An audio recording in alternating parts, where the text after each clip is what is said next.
Get down on your knees. Apologize. Now. My daughter-in-law said it, her voice cold as stone. At my son's wedding, the person who should have been honored the most was being ordered to kneel. My wife stood frozen. Her makeup barely smudged, just a thin streak. Around us, music kept playing, white flowers everywhere, hundreds of silent eyes watching. My son lowered his head and whispered for his mother to do it. I stepped forward. I helped my wife back onto her feet. Then I said slowly, "You just destroyed more than a wedding day. Before we go on, take a moment to subscribe to the channel and leave a comment telling me where you're listening from, because the moment I'm about to share next didn't just change a ceremony. It forced me to see who truly stood for dignity and who quietly turned away. I stood there for a few seconds, long enough to realize the silence in the hall was louder than the music. No one laughed. No one stepped forward. Crystal glasses froze midair. The officiant stared down at his script like he'd dropped something he could never pick up again. My wife stood facing her daughter-in-law. Her shoulders trembled just slightly, not from fear, but from not understanding what had just happened. Amelia had prepared for this day for weeks. She's never liked being seen, never liked crowds, but she believed this was her son's day and that a mother should stand behind the scenes, quietly doing what needs to be done. She helped the bride adjust her veil. When the lights shifted, one small gesture, one gentle touch. I saw it clearly. There was nothing that could be called a mistake. Laura spun around. Her face hardened. Not the confusion of a bride, but the anger of someone used to being indulged. She checked herself in the mirror, then looked at Amelia as if my wife had broken some sacred rule. "You ruined it," she said. Her voice wasn't loud, but it was sharp enough to cut the air. "You need to apologize." Amelia opened her mouth. She hadn't even spoken yet when Laura stepped closer. There was a movement, fast, careless. Not something I want to name. Just a moment that crossed a line. My wife stumbled. Her hand instinctively reached for the floor to steady herself. Everything unfolded in front of me. Painfully slow. "Kneel," Laura said next. This time without hiding it. "Apologize." In front of everyone. I looked around. Carefully made-up faces, expensive suits, people who had smiled warmly when they entered this estate. No one said a word. That silence wasn't accidental. It was chosen. Justin stood not far away. My son. I waited for him to lift his head. I waited for one simple sentence. It didn't even need to be loud. Instead, he walked over to his mother, bent down, and spoke softly, like he didn't want anyone to hear. "Mom, just do it. It's nothing. Her family is helping me a lot." I didn't feel anger right then. What came first was emptiness. I looked at the boy I had raised. The man I believed understood boundaries, understood dignity. He didn't look at me. He didn't look at his mother. His eyes were fixed on the bride's family, where quiet nods were already being exchanged. Amelia didn't cry. That hurt me more. She looked down at the marble floor where the lights reflected into cold streaks.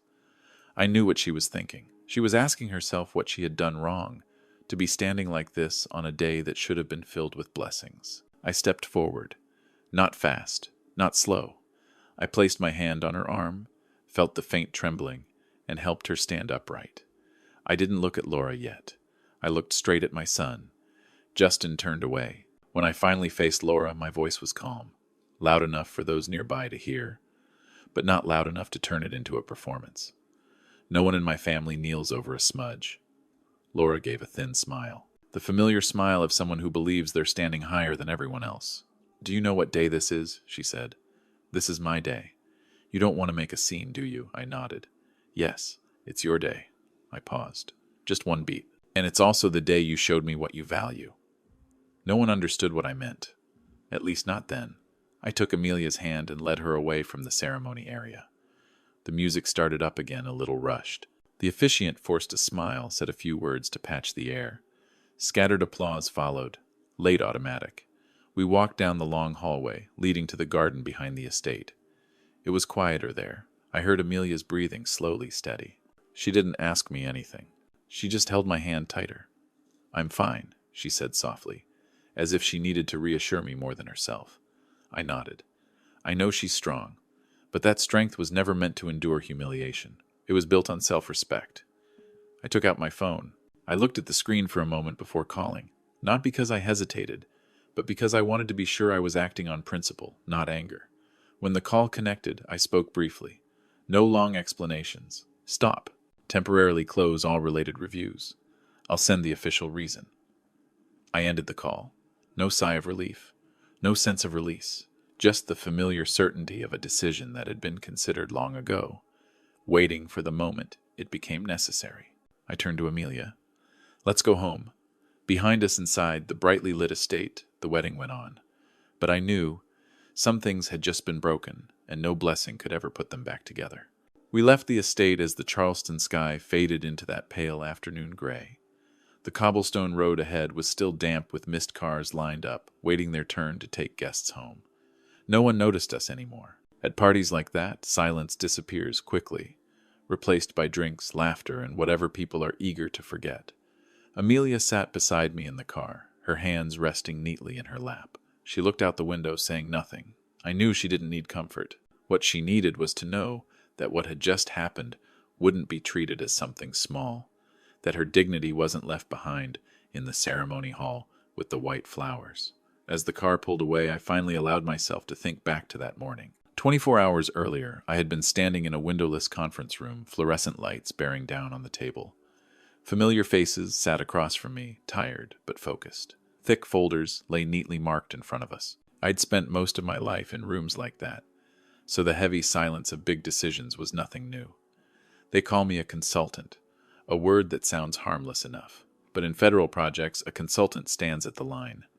The one who says yes, or not yet. The one who weighs not just numbers, but people. This port project was worth billions tied to hundreds of subcontracts. It wasn't just steel and concrete. It was security, reputation, things you can't fix once the foundation is poured wrong. The name Howard appeared on the proposed subcontractor list very early on. I knew him before I ever knew Laura would become my daughter-in-law. The financials of his real estate group weren't clean.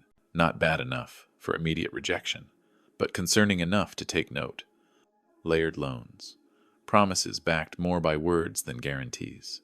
I'd asked for deeper review, not out of spite, just professional habit. That evening, both families gathered for a rehearsal dinner, a meeting designed more for showing off than for bonding. Howard talked a lot about coastal properties, about close relationships, about how this federal project would be the final push to restore his company's former standing. He never said it outright, but everyone knew what he was waiting for. Laura didn't bother hiding it. She scanned the room as if assigning value to each person. When her gaze landed on Amelia, it carried something I recognized instantly. Contempt wrapped in a polite smile. Amelia stayed gracious. She asked questions. She listened, the way she always does with any family her son chooses to be part of.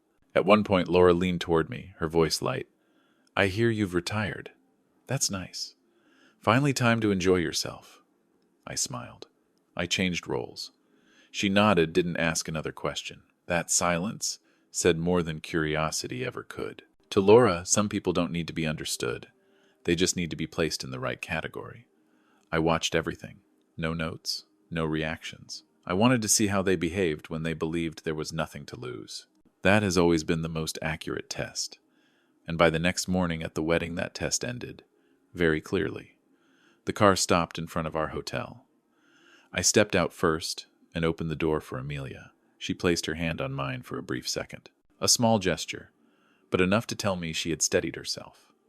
In the room, Amelia changed out of her evening gown into familiar clothes. She hung the dress carefully, smoothed the fabric as if it carried no memory at all.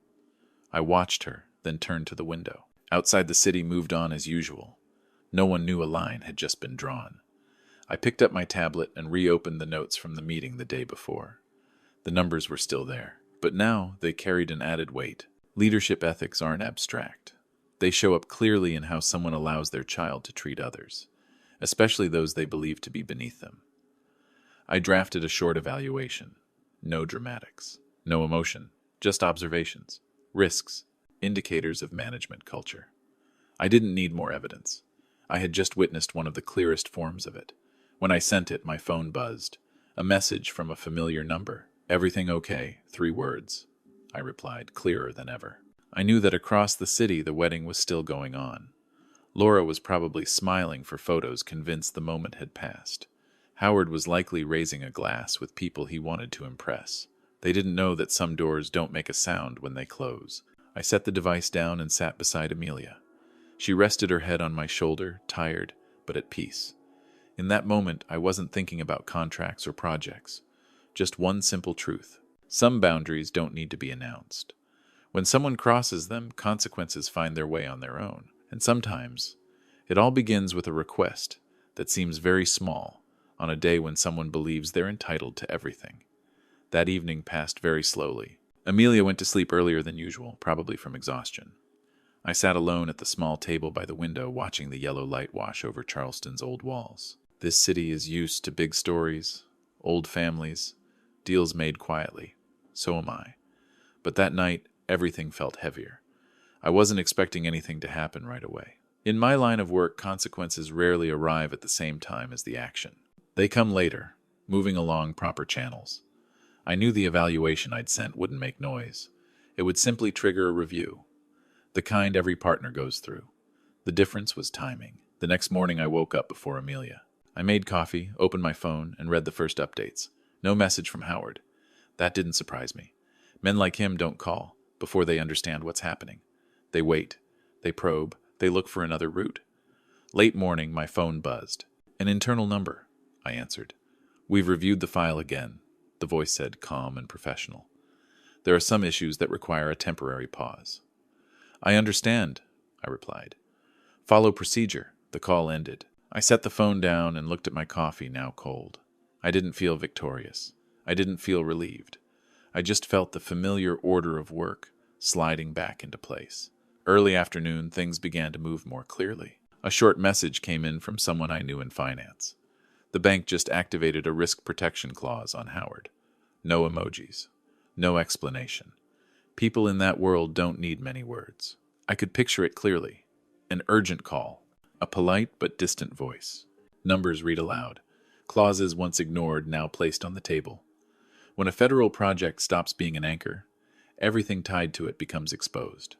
Amelia's phone rang right after. She glanced at the screen, hesitated for a second, then showed it to me. Justin's name. I didn't tell her what to do. She decided on her own. She answered, put it on speaker. Mom, where are you? My son's voice was different from the night before. No whispering. Urgent. At the hotel, Amelia said calmly. There's trouble here.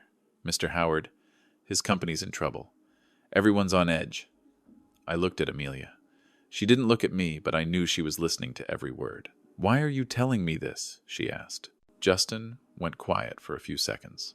I don't understand. Does this have anything to do with? Yesterday, I held out my hand. Amelia passed me the phone. It has more to do with things than you realize, I said. Not just yesterday. On the other end, I heard him breathe in sharply. Dad, what did you do? I didn't answer right away. I did my job. You can't do this, Justin said, his voice rising. Their family is. Your future doesn't get built on your mother kneeling, I cut in. My voice wasn't loud, but it was firm. If you think that's acceptable, then you've chosen the wrong place to stand. The call ended in silence. Amelia sat down on the edge of the bed.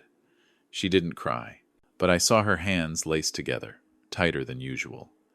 That afternoon the news spread just far enough. No press, no cameras, just whispers among finance and construction circles. A contract crossed out, a guarantee pulled, a line of dominoes starting to fall. By evening I received a call from an unfamiliar number. I knew who it was before I answered. Mason Howard's voice said, trying to stay composed. We need to talk. You should talk to your lawyer, I replied. Just a few minutes, he pressed. There may be a misunderstanding. I looked out the window. There's no misunderstanding. There are things you've ignored for too long. Silence stretched on the line. When he spoke again, his voice was lower. She's young, he said. She doesn't understand? I have a child too, I said, and I'm responsible for how he behaves. The call ended with no agreement. I didn't need to hear more. Everything that mattered had already been said the day before. In the ceremony hall. In front of everyone. Late that night, after Amelia was asleep, one last update came through. No details. Just confirmation that the relevant agencies had begun reopening Howard's old files.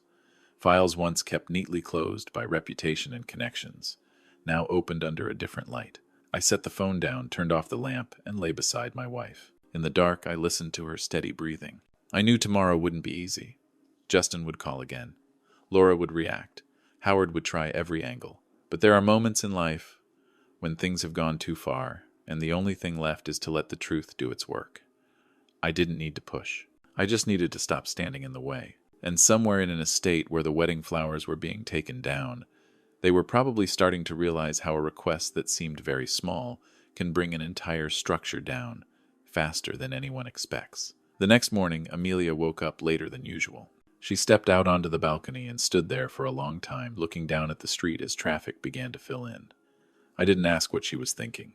Some thoughts need their own space to settle. I made tea, set it on the table, and waited. Near midday, there was a knock at the door. Not rushed, but firm enough to say the person outside wasn't planning to leave quickly. I opened it. Howard stood there, no tailored suit like the night before. His jacket was wrinkled. His tie sat crooked. The face I'd seen so often in magazines now looked tired and much older. "I need to speak with you," Howard said. His voice was rough. "Just a few minutes." I looked at him, then at Amelia. She gave a very slight nod. We let him in. No handshake. No polite greetings. Howard sat on the edge of the chair, his hands clasped together. "Mason," he began, "we're both reasonable men. Things have gone too far." "No," I said. "Things are finally moving in the right direction." He looked up, panic flashing in his eyes. "All this over a small misunderstanding at the wedding." "It wasn't a misunderstanding," I cut in. "It was a choice." Howard turned to Amelia. "Mrs. Amelia, I'm sorry. My daughter behaved improperly. I'll speak to her." I assure you, Amelia didn't answer right away. She set her teacup down, folded her hands, and looked straight at him. "What are you apologizing for?" she asked. "For the way your daughter spoke, or because you thought there would be no consequences?" Howard fell silent. That question left him nowhere to retreat. Just then the door opened again. Justin walked in. I didn't know how long he'd been there. Maybe he'd been standing in the hallway, listening long enough to know what he was stepping into. He looked different. The confidence of the groom from the day before was gone. His eyes darted. To Laura, to me, then down at the floor. Laura followed him in. She entered as if the room still belonged to her. But the quick sweep of her gaze showed she already sensed the shift. No one was firmly on her side anymore. "What's going on here?" Laura asked. "Dad, why are you here?" Howard shot to his feet. "Enough," he said sharply. "You've caused enough trouble." Laura froze. It was probably the first time she'd ever heard that tone from him. "I only asked for an apology," she said. "What's wrong with that?" Justin turned to me. His eyes were red. "Dad, I didn't know it would come to this. I'm sorry." He stepped forward and knelt in front of Amelia and me. The motion was quick, instinctive, but I didn't see courage in it. I saw panic, the panic of someone who had just lost his footing. "Please give me another chance," Justin said. "I'll fix it. I'll leave her family's company." "I'll stand up," Amelia said. Her voice wasn't loud, but the room went completely still. Justin looked up, hesitated, then stood. She looked at her son for a long time. There was no anger in her eyes, only deep exhaustion. "What are you sorry for?" she asked. The same question she had asked Howard. Justin opened his mouth, then closed it. For letting things go too far." "No," Amelia said. "You're sorry because you chose silence when your mother was being diminished. You chose advantage over boundaries." Laura let out a short laugh. "This is ridiculous," she said. "All this over something small, and you're acting like I'm the villain." Amelia stood up. She walked to the table and opened the small box she had brought from home. Inside was the family ring, the one she had once told me she planned to give Laura as a welcome. She lifted it, the metal catching the light. "I was going to give this to you," Amelia said evenly, "not because of its value, but because it represents a life built on mutual respect." Laura stared at the ring, her eyes flashing for a moment. "Then give it to me." Amelia closed the box. "No," she said. "You chose the wedding dress over human decency." The words weren't loud, they weren't dramatic, but they landed in the room like a door closing. Softly, completely. Howard lowered his head. Laura stepped back, as if for the first time she didn't know where to stand. Justin remained in the middle, belonging nowhere. I spoke then for the first time since they'd entered. "Everything is clear now," I said. "There's nothing left to debate." Howard sighed, his voice small. Can you stop this? I looked at him. I didn't start this to stop on someone else's terms. They left shortly after. No goodbyes. The door closed, restoring the familiar quiet. Amelia sat beside me. She rested her head on my shoulder, lighter than the day before. I'm not sad anymore, she said. I'm just disappointed. I held her hand. I understood. Some relationships don't fall apart because of a major disaster, but because of a very small moment when people should have stood together and chose to turn away. Outside, the consequences were still spreading. But in this room, everything had ended in the clearest way possible. And sometimes, that's the only kind of justice life allows. The days that followed were quieter than I expected. No more pleading calls. No surprise visits. Everything moved the way large systems always do once the light is turned on. Files were reviewed again. Decisions were signed. No one needed to mention the wedding anymore, but everyone understood it had become the starting point. Howard disappeared from familiar parties and private gatherings. I heard he was spending most of his time with lawyers and stakeholders. Loans that had once been extended on personal reputation were now facing old questions, this time without a way around them. It wasn't punishment. It was consequence. Laura left Charleston not long after. She didn't call Amelia. She didn't message me. Through mutual contacts, I heard she took a regular job at a second-hand resale shop in another city. No one mentioned her background or the extravagant wedding. There she was, just new, learning how to greet customers, organize shelves, and clock out on time. I didn't feel satisfaction hearing that. I just thought, maybe for the first time she was living in a space without privilege attached. Justin's path was harder. He called Amelia a few times, not to ask for money, but to say he was looking for work, that he'd moved out, that things were no longer easy. Amelia listened. She didn't scold him, but she didn't promise anything either. Some lessons can't be shortened by a parent's protection.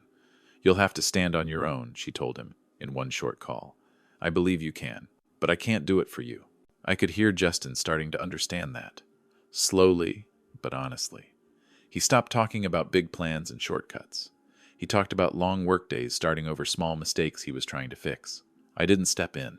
Some journeys need solitude to mature. As for Amelia and me, we returned home a few weeks later. The house was the same. Quiet.